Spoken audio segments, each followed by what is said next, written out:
Hi, everybody. We are going to start. I thought this week that I would take you to one of the most relaxing places on earth because I know I don't know as much as you because I live in Israel now and I don't live in New York. But from what I hear from my family, friends, that it's absolutely crazy in America with the election and who's going to win and the votes and the fraud and I thought that it would be very enjoyable now as we near Shabbat to take 30 minutes to just pause from everything and learn about a wonderful, gorgeous place in Eretz Yisrael that if any of you have been, I'm 99% sure you've been to this place. I know if I need to think of the most relaxing place that I know and picture myself relaxed, some people might picture themselves in a forest or by the ocean. What I pick is what I'm about to show you. So for me, this is the most relaxing place that I know. Let me just open it on my computer and I will show you. And we're gonna have a really fun journey today. Okay, let me share my screen. Okay, I hope you could see this week because it's more important to see than my son. I want to talk to you about the Dead Sea. I bring groups to the Dead Sea, and usually if there's kids, they haven't been in it before and they're so excited, and I always have to give directions before. I tell the girls to put their hair up and make sure if they take the hair down after that it's not in their face like this because then the water will drip in. I tell people to not let it splash. I say if you have fake jewelry, maybe take it off because it could change color in the water. And I tell them what to expect. I let them know that if they have any open cuts or wounds, it could burn. And always it's not funny. Okay, I'm not going to use a descriptive word to describe, but this is usually what happens. So you take the group to the Dead Sea and the kids are so excited and then they go in the water and I could count to 30. After 30 they all run out screaming, mommy, mommy. And what's supposed to be a relaxing fun day at the Dead Sea for the kids is not. I think it has something to do with age because I remember when I was young, the first time I went to the Dead Sea, it was not fun. But now that I'm older, I go in as much as I want and it's great. I used to think that Israelis, when they want to go to the beach, they go to the Dead Sea. They don't, but it's really a great place. And I have really, really fun things that I would like to share with you this week. And hopefully we could all relax and get some relaxation just from looking at these pictures and talking about it. So first I want to open up with a trivia question. How much salt is in the Dead Sea? So you could just think in your head of a number, how much salt you think is in the Dead Sea. Now, it probably would help if you knew how much salt was in a regular ocean, so you could compare. So that in itself is a challenge question, and I often ask people, how much salt is in a regular ocean? And it's not something we think about. So think about a number, what you think. Okay, and now I'm going to tell you. So in a regular ocean, there is the salinity, the amount of salt is 3.5%. And the Dead Sea has 37%. So it's about 10 times as much salt. And we know when we go to the Dead Sea, we could have amazing experiences of floating. A really, really cool fact that I learned. Oh, wait, okay, my fact is coming in a minute. Okay, I want to share with you what we're going to talk about so we could focus ourselves. What am I talking about the Dead Sea? It's a big topic. So the first thing is, where do we see the Dead Sea in the Tanakh? We don't usually associate with the Tanakh, but it's the best place to look. So we're going to look at that. We are going to talk about what are some attractions in the area. So God willing, when you come to Israel soon, I'll give you a list of things to do. Some of them you probably never even knew existed. So I always like doing that, giving you ideas of places to go. And the third show I want to talk about is what's happening in the Dead Sea today. So a cool fact that I heard, if you take the word salary, the root of the word salary is salt, because salt is a very precious commodity. I mean, now it's very cheap. You go to the store, you buy salt. It costs almost nothing. But back then, actually, when they would pay the Roman soldiers, they would pay them in salt. So that's where the word salary comes from. Fun fact. Now, Dead Sea in the Tanakh. So if we open up Sefer Bereshit, there's a war between 4 kings and 5 kings, and Lot, Abraham's nephew, is captured, and Abraham goes and he saves him. And the Pesukim say, if we go to Pasuk Gimel, Kol ele chaveru el emek hasidim hu yam hamelach. So that's the first place we see. It's every time I read this to myself, I get shocked because I'm like, really? says Yam HaMelech and Bereshit. And it happens to be this story is usually one that you skip because the first few Pesukim are all names of kings. So you say, okay, whatever. But believe it or not, I'm going to show you on a map. The war in Sefer Bereshit between the 4 kings and the 5 kings took place by Yam HaMelech. And there's a pasuk later that I bolded, and I'm going to explain in a minute why I bolded it. It says B'chatzitzon Tamad, that this is also where part of the battle is taking place. Now, we'll put Yam HaMelech aside for a minute. In Divrei HaYamim, the place Chatzitzon Tamad is listed again, and then it says He En Gedi. So En Gedi, for a lot of you, might ring a bell. Let's look at a map. So we have Yerushalayim. You drive about an hour and a half, and you get to the wonderful En Gedi, where there's waterfalls to swim in, and ibexes and rock hyraxes, and it's just such a fun experience for our family. And on the map, it's called En Gedi, but it actually could be replaced as Chatzitzon Tamad, as we saw in the Pesukim. And think about that when you go to En Gedi, you're going to the place. Usually when people trace it back, they talk about David HaMelech, because David HaMelech, he hid in caves by En Gedi. Or they talk about also Tehillim. David wrote Tehillim in Midbar Yehuda when he's running away from Shaul. But then to go back even further is Bereshit. That's the first time we could go back. So as you're going in the waterfalls and in this area, you could think back, open your Tanakh, of course, where in the area where in Sefer Bereshit, these kings were fighting each other, and then Abraham goes and he saves his brother-in-law. So that is something that happened in the Dead Sea area. Now, another pasuk. So I like asking people, how many names do you know for the Dead Sea? So in Hebrew, Yam HaMelech, the Salt Sea. Another name is Yam HaMavet. That's literally the Dead Sea. And they say, but it's not entirely true, that there's nothing could live in the Dead Sea because it's too much salt. Now, nothing could live in the typical sense. There's no fish. And it's great because then when kids, you get nervous for sharks when you swim in an ocean, but there's no sharks in the Dead Sea because they can't even live. So at least that calms the kids. What they actually found is just so amazing to see how there's such a passion for life in the world, how life just wants to be. And they found microscopic organisms that can live in the Dead Sea. So if that's something that interests you, you could Google it and find more information. And another name, if any of you are familiar with Sefer Zechariah, there's a nevuah that says, in the end of days, there's going to be the spring that comes out of Yerushalayim. Half of the water is going to go to the Yam HaKadmoni and half to the Yam HaAcharon. So another name for the Dead Sea is the Yam HaKadmoni. And then it says actually that the Dead Sea water is going to be sweet. So more fun facts. That is another name of the Dead Sea. Parashat HaShavua. How do I come up with my topics every week? So sometimes, well, I don't have a specific way for how I come up with it, although I already know what next week's topic is. This week, I opened up Parashat HaShavua and I start reading and it said, hey, perfect. It talks about not the Dead Sea, something else similar. And let's do a Zoom about it, because I think that the parasha is so much more meaningful when you could put a place on a map, you know where things happen. So what in the Parashat HaShavua has somewhat to do with the Dead Sea, and this is how I thought of speaking about the Dead Sea this week. So let's go talk about the story of Sodom. So we know that Sodom is a city where the people are ra'im v'chata'im l'Adonai me'od, they're very evil and God wants to destroy it.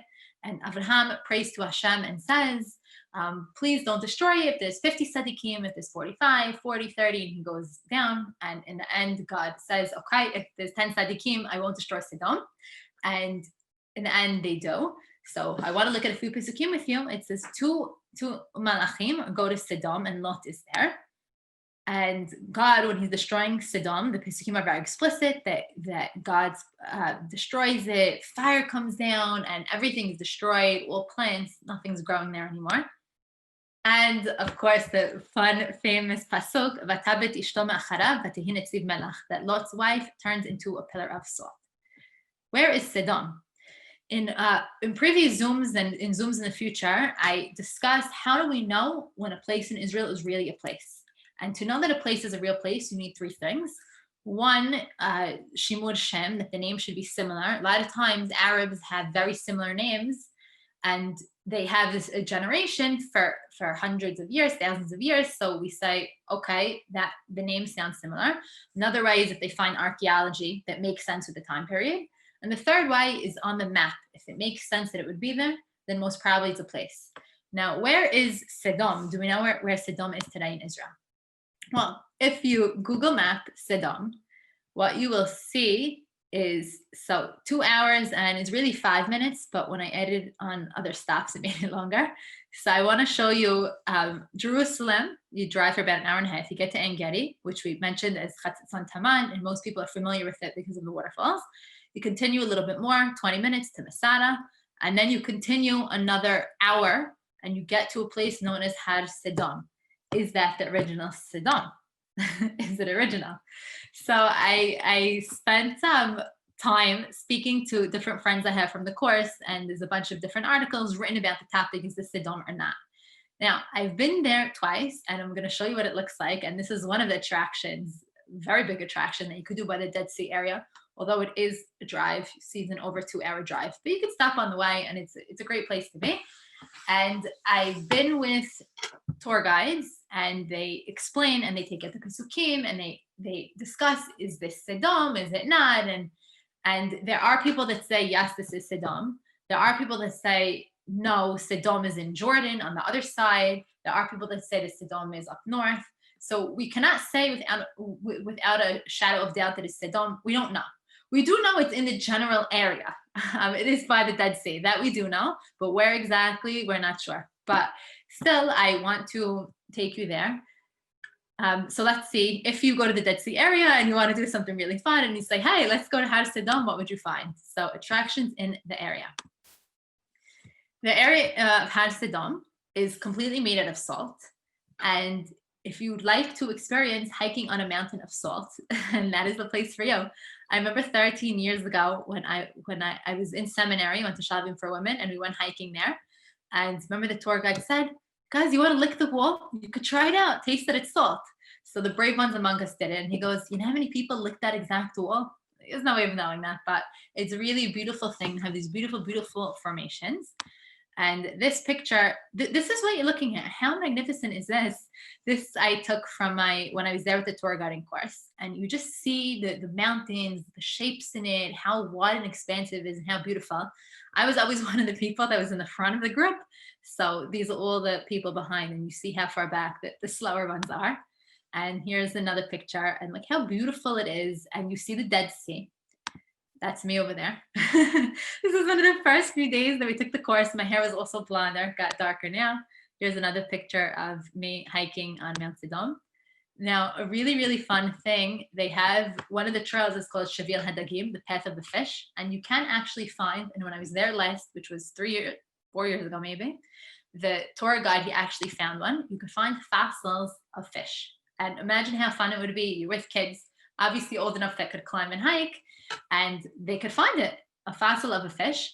Now, how are there fish? What ocean? So if we're going back millions of years, the world was once all covered by water, and even that's how the Dead Sea was formed, that we had this ocean that connected it all, and there's fossils that remain. So that's also a really fun thing that you could find.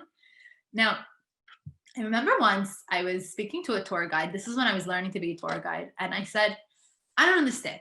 I go to a certain place, and one tour guide says this, and another one says that, and a third one says that. What's the truth? What is it really? How am I going to sit and take groups if I don't know the facts? Because everyone says something different. And he said something which I really liked. He said it down. If you're looking to find the absolute truth, you're never going to find it. The goal is not to find the absolute exact historic fact. Obviously, you try to be as accurate as possible, but it's more about the experience. And I really liked what he said. I also spoke to another friend a few months ago, and I was discussing, I gave a Zoom around Rosh Hashanah about a place called Mitzpah, which is identified as Shmuel Hanavi's grave. And today we say it's not really his grave.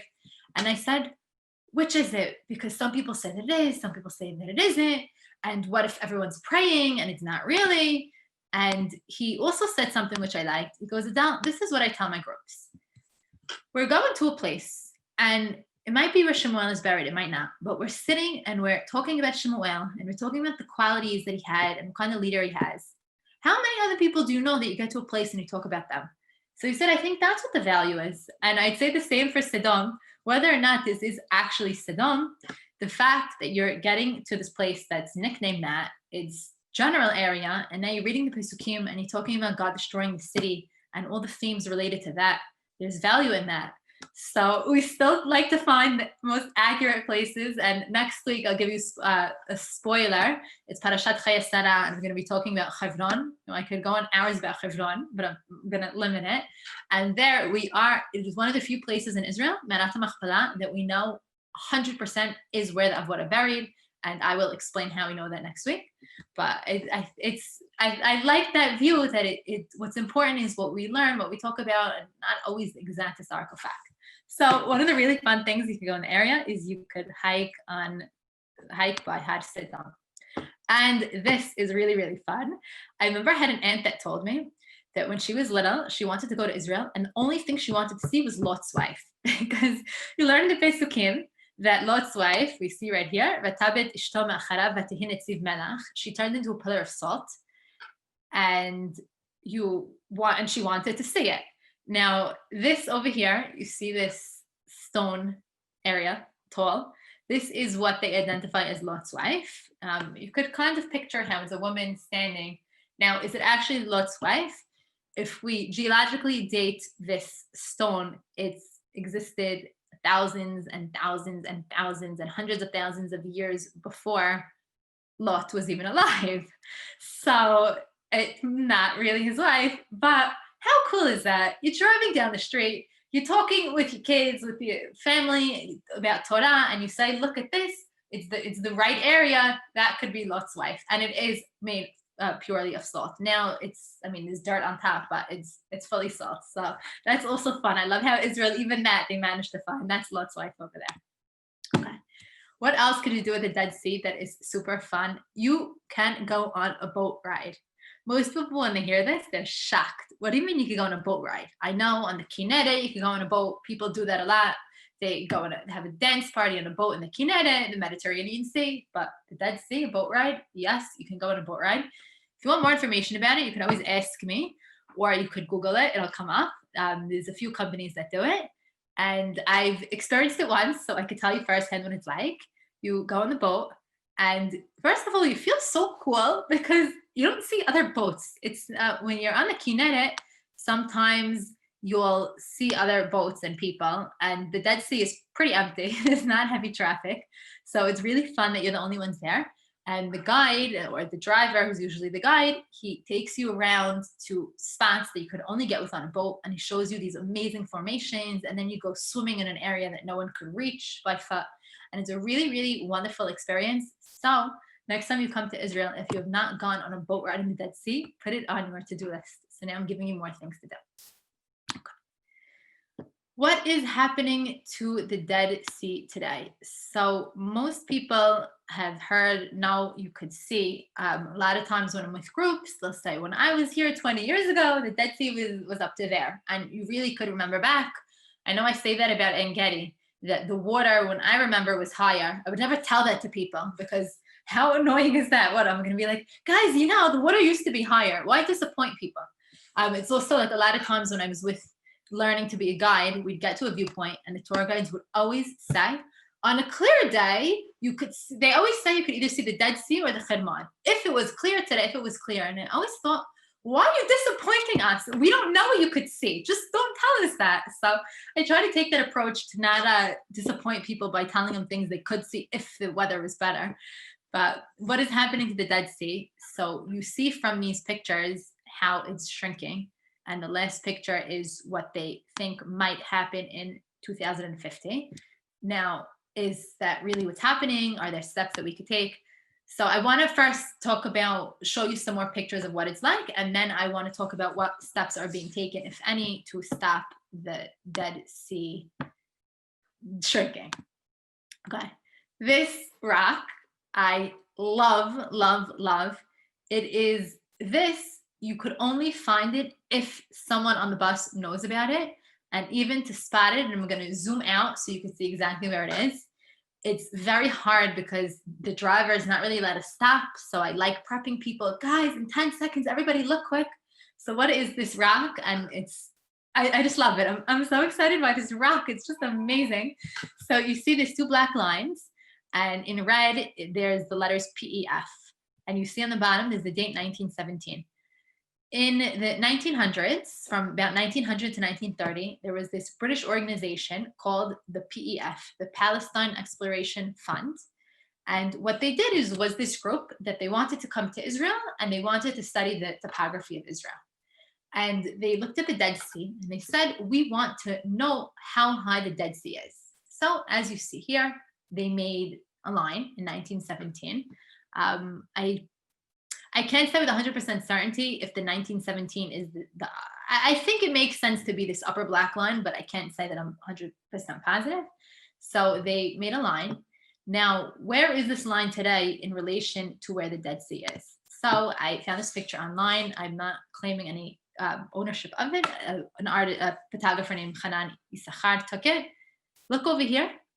On the left, you see a green sign, and then you see the two black lines, and you see a car, which means the Dead Sea, not only did it cover the entire road and get up to the rocks, it also got high up. And the height of this rock is about like the height of a coach bus if you're driving. And this guy in the silver car over here, if he's looking out the window, well, maybe he's looking to the right at the rock, but if he's looking to the left at the Dead Sea is, I'd say, at least a mile away. So and this is only 100 years ago. It's 2020 now, 1917, 103 years ago, and it's severely shrinking. The amount that they say about a meter a year, which is 3 feet. And why is it shrinking? So one of the main reasons is because let me go back to a map to show you something for a second. Okay, if you look at the Dead Sea, this is really not so great, but anyway, what feeds water into the Dead Sea is the Jordan River, except we divert the Jordan River because for our purposes, for agriculture, because it's fresh water coming from the Kinneret, which is further up north. Now, if the Dead Sea doesn't have the Jordan River naturally flowing and giving it more water, it's going to shrink. Plus, always because of rainwater, the amount of rain decreases over the years. But I must say, last year, thank God, we had such an amazing year of rain in Israel that flowers were growing by the banks of the Dead Sea that people hadn't seen in 30 years. All of a sudden, there's these flowers, which is so amazing how they're there. They're just hidden a little bit because of all the rain. And that area never is green, ever. And all of a sudden, you look at the mountain and it's green, which was an incredible year of rain. So always pray for rain. So that's another reason why it's shrinking. And we're going to talk a little soon, in a few minutes, about Dead Sea products and factories and draining the Dead Sea of minerals, which also is part of the reason. So the Dead Sea is shrinking.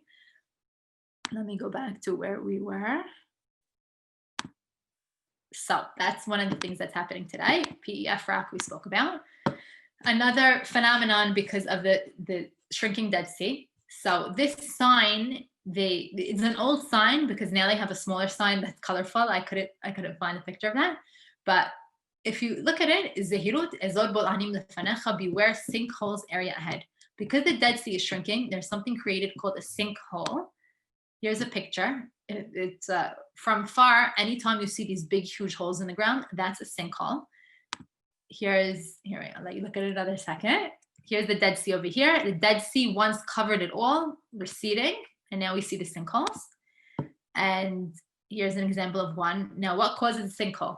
So there's actually underwater freshwater streams that feed into the Dead Sea. It's not only that it gets water from the Jordan River, and because the Dead Sea is receding, when the fresh water, it meets the, I forgot exactly what it is, but it meets the air or the salt, it creates this pocket, and then the ground sinks beneath it. I have a fantastic story which I would like to tell you about a sinkhole. This man over here, his name is Eli Raz, and he's 71 years old, and he spent, I'm going to start over with the sinkhole. And you could Google the story afterwards. I heard the story in my course, and then I Googled it because I wanted to just check. And the tour guide didn't make it up. It was a real story.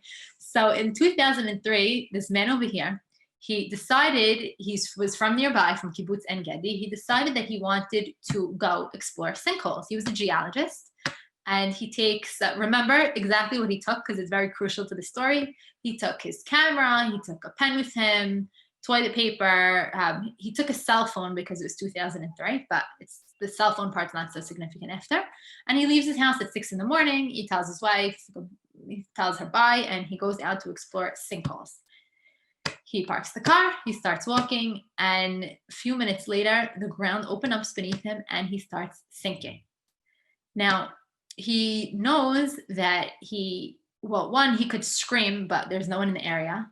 Plus, if he screams, the vibrations of his voice could make the walls cave in. And he's not going to move because the walls could cave in even more. And I was reading, he actually, what it was like to be in a sinkhole.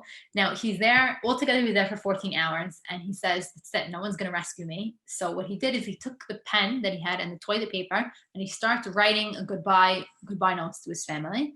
And then he also said, I want to write what it's like to be in a sinkhole. And he describes that he thought he went blind because he couldn't see anything because all the dust was on him. And anyway, he's in the sinkhole. Now, like a good wife, the hours are passing. And I'm also going to say that the time of year was significant. It was Erev Sukkot. So it was Sukkot that night. And his wife is wondering, why isn't Eli coming home? And she says, okay, something is very off. I need to go see what happened. And luckily for him, one of the contributions that Elidaz made was that he created this search and rescue team. And who else came to look for him but a search and rescue team? So they come to look, and it's getting darker and darker and darker. And the sun is setting, the sun's set already, it's pitch black outside, and no one could find him. Now, Dead Sea is not a well-lit area. There's no lights, so even more than not being able to find him. And then when he's beginning to lose all hope, he starts hearing voices. And he says, okay, great. These people could save me. They find his jeep. But how do I get for help? Because he doesn't want to scream because he doesn't want the walls to fall in from the vibrations of his voice or maybe from his moving. So if you remember about what I said he brought, now the cell phone, he didn't even bring it with him. But anyway, or actually maybe it was with him in the hole. It didn't work. So it's like he didn't have it. But he had his camera. So he decided, let me start flashing the camera. And then the light might draw people. And that's exactly what happened. He started flashing the camera, and the people saw it and they came and they looked down on him and they say, wow, oh my goodness. And they can't immediately pull him out because they don't want the walls to cave in, and they have to do it carefully, and they managed to save him. And this man spent 14 hours. It reminds me of, I forgot what that movie is called. It's a number where a guy, he's hiking by himself and he gets stuck in a rock. How many hours he was by himself. Anyway, 14 hours is a very long time to be stuck in a hole. And he speaks about what it was like. So now you know a great story about sinkholes. And the Israeli government is very aware, and they have signs like we saw before, beware sinkholes area. Now, it's always important to listen to signs because they're for our safety, but especially in Israel, you do not drive along the car and say, hey, that looks like a great area to swim in the Dead Sea. Free access. You don't do that because you might step into a sinkhole. So the signs are there for a reason. So that is a story I wanted to tell you about it. Okay. Now, there's a few more minutes left. I want to just talk about other things by the Dead Sea. One is the hotels. We opened up the class talking about how relaxing it is. There are beautiful, beautiful, relaxing hotels by the Dead Sea. And I want you, so these mountains over here are the mountains of Midbar Yehuda, the Judean desert, and there's nothing more gorgeous. Lying in the this is why this is my most relaxing place on earth. Lying in the water and then looking at the mountains, and you see Jordan across on the other side. I want you to notice, if you look at the hotels, look how far back they are. Now, originally the hotels were by the water, but the water receded. And now to get to the water, some hotels, like here's one over here, need to send a golf cart to take their people staying in the hotel to the water because you have to really walk far out. So this is, you could get an understanding of how it's receding, and you see these pools, and it's really, really a beautiful experience. Just so relaxing to be there. So I hope that we should all be able to go soon, myself included. I would love a trip to the Dead Sea. Now, this topic I love talking about too. The Dead Sea works, Mifalei Yam HaMelech in Hebrew, and what about all the Dead Sea products and things? So in the 1929, there was this man named Moshe Novim Yemsky, and he got permission from the British government, because they were the ones in charge of Israel at the time, that he wants to take minerals out of the Dead Sea and export them. And the Dead Sea has over 26 minerals in it. And actually, what you see, the white, I always thought it was salt deposits. And then when I went on the boat ride, the guide said, it's not salt. And everyone says it's salt. He says it's minerals. So minerals. And what they do is they export the minerals. I never even heard of this name, but there's something called potash, Potash, ashlag in Hebrew, which they export, and that's something that's used as a fertilizer. And there's all kinds of questions come up. Well, who owns the Dead Sea? Because it belongs to the state of Israel, and could a private company come and now make money from it? And so that's a whole question in itself. And the Dead Sea Works is farther down south. And then in the 1980s, we have Ahava Dead Sea Cosmetics that opened up, and they're making all these products, and you could find them in America, you could find them in Israel, always in the Mammoth Mall. I would go and they would always stop me, an Israeli guy, and try to sell me products. I remember once an Israeli stopped me and I said, I don't even support you because you take minerals out of the Dead Sea, and because of you, the Dead Sea is shrinking. And besides, I'm going to Israel next week and I'm going to swim the Dead Sea myself. I said it nicer, but that I remember that conversation. So a very interesting, I don't know if I'm going to call it fact, but when I was with the course, we went to visit the Dead Sea, one of the Dead Sea factories where they export the minerals, and you can go with your family. And the guy was talking about the Dead Sea and does it work or not? And do the products work or not? Does the Dead Sea work or not? And there really are stories of people that say that they had arthritis and they went to the Dead Sea every day for a month and their arthritis disappeared, or all kinds of things where they really, really, really say that it does miracles. Now, what the man said, he goes, you know, the percentage of the Dead Sea that is actually in these products? He said the percentage that actually is from the Dead Sea is less than 1%. He says, you know what I think? I think the reason why the Dead Sea works, and when people go to the Dead Sea, they feel really relaxed. And they really do. When you go in, your skin is smoother. You feel great. It really is true. I didn't randomly pick the Dead Sea as one of my favorite places in Israel. So this is what I think the secret is. When you go to the Dead Sea, you stay in a hotel. You lie in a lounge chair. You're very relaxed. So when you're very relaxed, naturally your body will be calmer. And when you're in a calm state and not a state of stress, miracle things happen to your body. So he said, I think the secret of the Dead Sea is that you actually need to be in the Dead Sea and not export the Dead Sea with you. So I don't know. I know it's always fun to use these products. My grandma, I spoke to her recently and she said, Adele, I have this soap from the Dead Sea. It's the only soap that I like. It works great. I said, Grandma, I have more for you. I'll bring you when I come to America. So to each his own to decide. I know it's exciting to get presents from Israel that say the Dead Sea on it, but who knows how much it's from the Dead Sea. So that's, very important. I wanted to tell you. I knew I was going to forget this. I'm glad that I didn't, about plans to save the Dead Sea. So in 2015, there was an agreement signed with Jordan that they said, okay, what do? We need more water. And they don't want to take from the Jordan River. They said they're going to take water from Yam Suf, and they're going to make this pipe, which is going to pump water into the Dead Sea. And then they also said, as part of Jordan agreeing, and the pipe was going to be in Jordan's area, that Israel will desalinate water and they'll give it to Jordan as drinking water. And it was really great because it's always amazing to have peace with the countries that surround us. And we had peace with Jordan since 1994 for 25 years. And then another story. And 2015, they signed this agreement. Everything's great. And then it just falls through for bureaucratic reasons. So right now, there is no active project going on to save the Dead Sea.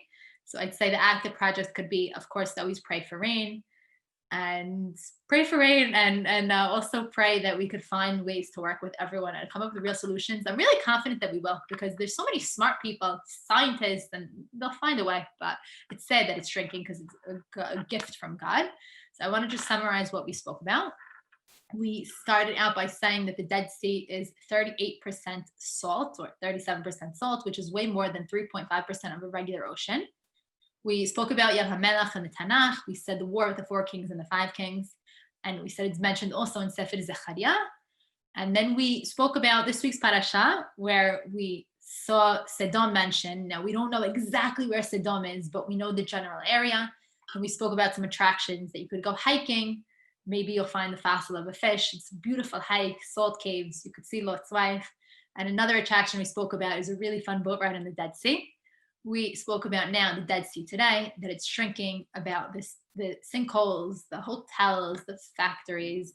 And we also saw the PEF rock, which hopefully you guys will see your next trip to Israel. It's so much fun to see it. Now, if you look to your right, you see this gorgeous picture of a dress covered in salt. Now, this is a bonus that I want to share with you right now. A lot of great things happen when you do Google searches, because I Googled Dead Sea and this came up, and then I have a nice bonus I want to show you. So there's an Israeli artist named Sigalit Landau, and for 15 years, what she would do is she'd take objects and she'd submerge them in the Dead Sea. And you see here this tutu with the strings. And then for 15 years, she'd check them to see what happened. So this is her dress. And how magnificent is this? It's this beautiful cake of salt. This is what it looks like, the bottom of the tutu when they're taking it out. And once the salt crystallizes around it, she takes it out. So this is one example. It's just so pretty. I said, if I'm talking about the Dead Sea, I need to share its beauty with you. Other pictures I want to show you. So we see here a robe. I don't know what this is. It looks like a ladder to me. Violin. Shoes. A bicycle. There's just something so peaceful, I find, about her work. High heel shoes. I love this picture. Reminds me of Titanic a little, which is like a depressing kind of thought. Here you see how she submerges and they're tied by strings, the items into the Dead Sea, and then she takes it out. Now, I found that the Sigalit Landau, she has this book, came out in 2019, so it's very recent, called Salt Years. And look at this bathrobe, how pretty it is. And she has all pictures of her work. Now, I was so impressed from these pictures that, of course, I did an Amazon search to see the book. You can find it on Amazon. It's about $65. Now, living in Israel, Amazon doesn't really get here. There's other solutions, but I was so excited by it. I said, it's so beautiful. I would love to just have this in my house and just look at these pictures of the salt. So here's a bonus, something beautiful from the Dead Sea that I discovered today. And last things I want to conclude with is, of course, continue praying for rain, because we want the Dead Sea to fill up more. And I must say that your tefillot are working, because yes, it's been raining all week. I finally took out, you see I'm wearing a scarf, my winter clothes, rain boots, rained all day. So that's really amazing. It's great how in Israel, if it rains, we're thrilled because rain. And if it's sunny, we're thrilled because who doesn't like a nice sunny day? And I like to end, the message I want to end with is, we just spent 40 minutes speaking about the Dead Sea and how beautiful it is and how relaxing it is and how nice it is. And it's God's gift to us. It really, really is. And I'd like to invite you to go and enjoy one of God's local creations that you have wherever you live, because there's so much beauty in the world. And if we take the time to see it and notice it, it just fills us up and makes us calm and relaxed. And I think that's a good way to get some relaxation. Thank you so much for joining. I always love speaking to you, learning with you, and I wish you a wonderful rest of the day.